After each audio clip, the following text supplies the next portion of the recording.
وحشتوني قوي لأول مرة يشوفني أنا رغدان. ايه رأيكم النهاردة نعمل مع بعض ميني بيتزا بعجينة مظبوطة وناجحة قوي، طرية قطنية تجنن. هتعرفوا ان انا مش ببالغ لما تجربوها ان شاء الله. هتعجبكم جدا جدا انا متأكدة، وهتعملوا دايما عجينة البيتزا بالمقادير والطريقة دي. كمان هتنفع نحطها للولاد في اللانش بوكس تغيير عن السندوتشات وكده. نقدر نحط كمان التوبنج اللي احنا عايزينه والمتاح عندنا.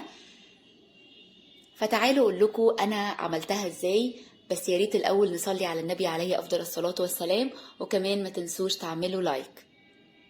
احنا اول حاجه هنبتدي بالعجينه عشان نسيبها تخمر. اول حاجه كده في بوله حطيت كوبايه الا ربع ميه، او كوبايه الا شويه صغيرين من الميه، وحطيت كوبايه من الزبادي الحجم الصغير العادي، معلقه كبيره مليانه من الخميره الفوريه، معلقة كبيرة ونص سكر، معلقة كبيرة برضو، و3 معالق كبار لبن بودر، معلقتين زيت زيتون، نص معلقة صغيرة ملح. وهنقلب الخليط السائل ده لغاية ما كل حاجة كده تدوب، السكر والخميرة. نقلب كده بس دقيقة، وبعدين عايزين نغطي السائل ده كده 5 دقايق بس، تفرق جدا يعني. هنغطيه وبعد 5 دقايق بصوا عمل بقى فومي كده شوية. هنبتدي بقى نحط بقية المقادير اللي هي الجافة. حطيت 3 كوبايات من الدقيق. طبعا انا بستخدم الكوبايات المعيارية ومش ملياها على الاخر قوي، يعني زي ما انتوا شايفين كده.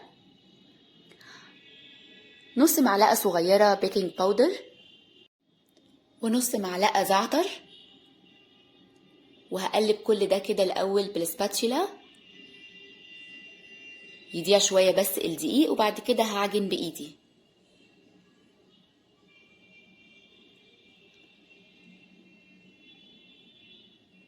من الحاجات اللي بتنجح عجينة البيتزا وبتخليها عاملة زي اللي احنا بنشتريها كده من بره، ان احنا نعجن مش دقيقة دقيقتين، لا يعني من 7 ل10 دقايق. معلش هنتعب شوية، وده طبعا هيبان على الكمام بتاعتي.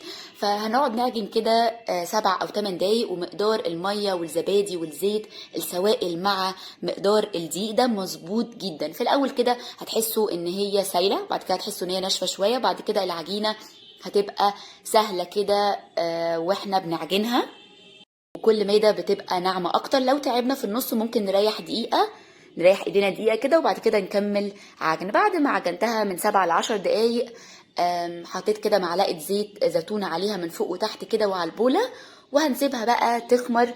هنغطيها، غطيتها بستريتش راب كده، واي حاجة قماشة او اي حاجة في مكان دافي، او ممكن نحطها كمان في الفرن.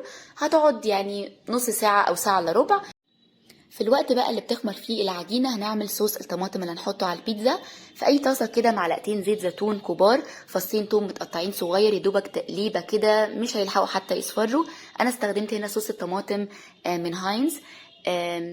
نقدر نستخدم 3 طماطمات نشيل منهم القشر بتاعهم، نضربهم في الخلاط او الهاند بلندر، وعليهم معلقتين صلصة ونحطهم على التوم ده ونسيبهم على النار. وحطيت عليهم ملح ونص معلقة زعتر. صلصة طماطم من هاينز تقيلة، فمش محتاجتش معايا ان انا اسيبها اكتر من دقيقة. المهم ان هي تسيبوها يعني 2-3 دقايق، اللي هي تتقل شوية، مش عايزينها خفيفة، تبقى بالقوام ده. بعد ما سبتها كده دقيقة، بعد كده بقى كانت العجينة خمرت زي ما قلت لكم. هنسيبها نص ساعة او ساعة الا ربع. طبعا لو في الشتاء هتاخد وقت اكتر من كده شوية. هنبتدي بقى نشكلها بالحجم اللي احنا عايزينه. انا عملتها صغيرة بس مش صغيرة قوي. هناخد كده القطع ونحاول نخليهم كلهم قد بعض، او لو في ميزان طبعا. باخد كده الجزء بتاع الميني بيتزا وبدخله كده من الحروف لتحت ولجوه كده، عشان اخلي الدايرة مظبوطة على قد ما اقدر. انا الكمية دي عملت معايا 13 واحدة من البيني بيتزا. طبعا انتوا لو عملتوها اصغر ممكن تعمل معاكوا 15 او 16 او 17 واحدة كمان.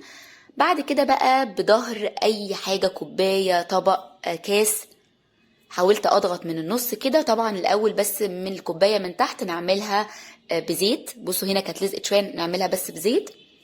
وبعد كده هنظبطها بايدينا، لو عايزين من الاول نفردها بايدينا بس من غير لا كوباية ولا اي حاجة. بعد كده بقى هنحط صوص الطماطم فوق الوش، ونحط كمية كبيرة شوية. صوص الطماطم هو اكتر، او صلصه الطماطم هي دي اكتر حاجه بتدي طعم وبتفرق في البيتزا قوي. زي ما قلت لكم، لو انتوا عملتوا الطماطم ما كانتش جاهزه زي دي يعني هتعملوها بالهاند بلندر او حاجه، نسيبها تغلي اكتر عشان تتقل. بعد كده بقى تحطوا التوبينج اللي انتوا عايزينه.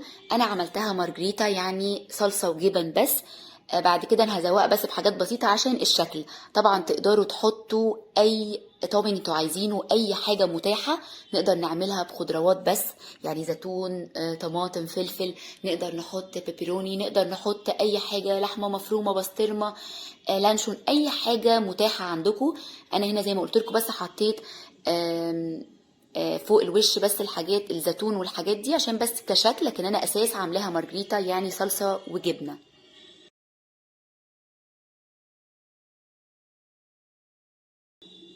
بعد كده بقى هنسيبها تخمر نص ساعه كمان، وطبعا ده لازم جدا. ده كده شكلها قبل ما تخمر، وده كده شكلها بعد ما سيبناها تخمر نص ساعة. بعد كده هندخلها الفرن. حطيتها في الرف اللي تحت، ولعته فوق وتحت مع بعضه، طبعا درجة حرارة عالية عشان ما تنشفش. قعدت معايا حوالي 10 دقايق. وطبعا لو لقيناها استوت من فوق بنقدر نطفي فوق وبنسيبها تحت، او العكس. واكيد الوقت بيفرق من بين فرن لفرن، ولو مش هينفع نولع فوق وتحت مع بعض هنولع تحت الاول، نحطها من تحت لغايه ما تاخد لون كده ذهبي بسيط.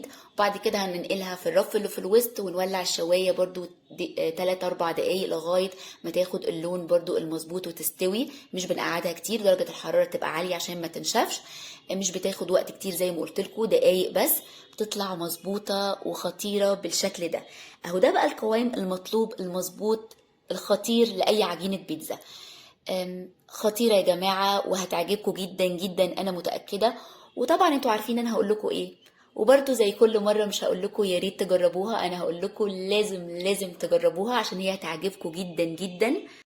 وبكده يكون الفيديو خلص، يا رب يكون عجبكم. لو عجبكم ما تنسوش تعملوا لايك وسبسكرايب للقناه لو ما اشتركتوش. بحبكم قوي وهتوحشوني قوي. باي باي.